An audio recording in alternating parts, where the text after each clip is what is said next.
இயேசுவில் எனது அன்பிற்குரியவர்களே, உங்களுக்கு என்னுடைய இதயம் கனிந்த வாழ்த்துக்கள். வணக்கம். அன்பானவர்களே, இன்று புனிதர்கள், திருத்தூதர்கள் பிலிப்பு, யாக்கோபு திருவிழா. திருத்தூதர்கள் வழியாகத்தான் நமக்கு இயேசுவை பற்ற நற்செய்தி வந்து சேருகிறது.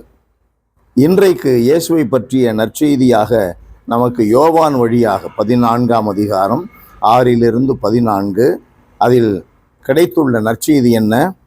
அன்பானவர்களே, இயேசு தோமாவை நோக்கி, வழியும் உண்மையும் வாழ்வும் நானே, என் வழியாய் அன்றி எவரும் தந்தையிடம் வருவதில்லை. நீங்கள் என்னை அறிந்திருந்தால் என் தந்தையையும் அறிந்திருப்பீர்கள். இது முதல் நீங்கள் தந்தையை அறிந்திருக்கிறீர்கள், அவரை கண்டும் இருக்கிறீர்கள் என்றார். அப்பொழுது பிலிப்பு அவரிடம் பேச ஆரம்பிக்கிறார். இந்த நற்செய்தி பகுதி வழியாக அன்பானவர்களே, இயேசுவை நாம் நம்ப வேண்டும் என்று அழைக்கிறார். 13:58 மத்தேயு நற்செய்தியிலே நாம் வாசிக்கிறோம், தான் வளர்ந்த ஊராகிய நசரேத்துக்கு வந்த பொழுது அவர்கள் மத்தியில் நம்பிக்கையின்மையை கண்டு வல்ல செயல்கள் பல செய்யவில்லை. இயேசு பல வல்ல செயல்களை செய்யாமல் விட்டுவிட்டார். காரணம் நம்பிக்கையின்மை. இயேசு நம்மிலே செயல்பட வேண்டும், நாம் இருக்கும் இடத்திலே செயல்பட வேண்டும், நம்முடைய பணிகளில் அவருடைய கரத்தின் வல்லமை வெளிப்பட வேண்டும் என்றால் நாம் செய்ய வேண்டியது என்ன? இயேசுவை நம்ப வேண்டும். இயேசு என்ன சொல்லுகிறார்?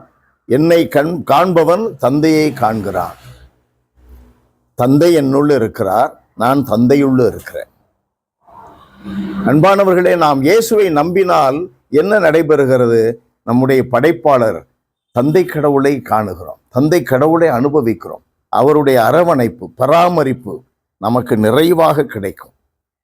இயேசுவை நம்பினால் வல்ல செயல்கள், படைப்பு ஆற்றல் நம்முடைய செயல்களிலே வெளிப்படும். கிரியேட்டிவிட்டி என்று சொல்லுகிறோமே, இன்னோவேட்டிவ் சென்ஸ் என்று சொல்லுகிறோமே, அவைகளெல்லாம் என்ன? கடவுள் ஒரு மனிதனுக்கு அளிப்பது. கடவுள் மனிதனுக்கு அளிப்பது. இயேசுவில் நம்பிக்கை கொண்டால் நமக்கு இவைகளெல்லாம் சாதாரண இயல்பாக இருக்கும், சாதாரண நம்முடைய காரியங்களாக இருக்கும். இயேசுவை நம்ப வேண்டும். அவர்தான் வழி, அவர்தான் வாழ்வு. எதையுமே நாம் உழைக்காமலேயே ஜபத்துக்கு போயிட்டாக்க எல்லாம் நடக்கும். நம்ம பக்தி முயற்சிகள் 10 நாள், 9 நாள், 13 நாள் எல்லாம் ஜபம் பண்ணிட்டா எல்லாம் நடக்கும். அது முட்டாள்தனம், அது பேய்த்தன்மை. பேய் அப்படி தூண்டுகிறது.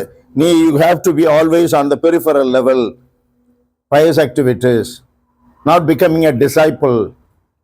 சாத்தான் அப்படி தூண்டுகிறான். நம்முடைய அடிப்படை அழைப்பு என்ன? சீடர்களாக, சீடத்திகளாக இயேசுவை காண்பது, அனுபவிப்பது, இயேசுவில் தந்தையை காண்பது, இயேசுவை நம்புவது.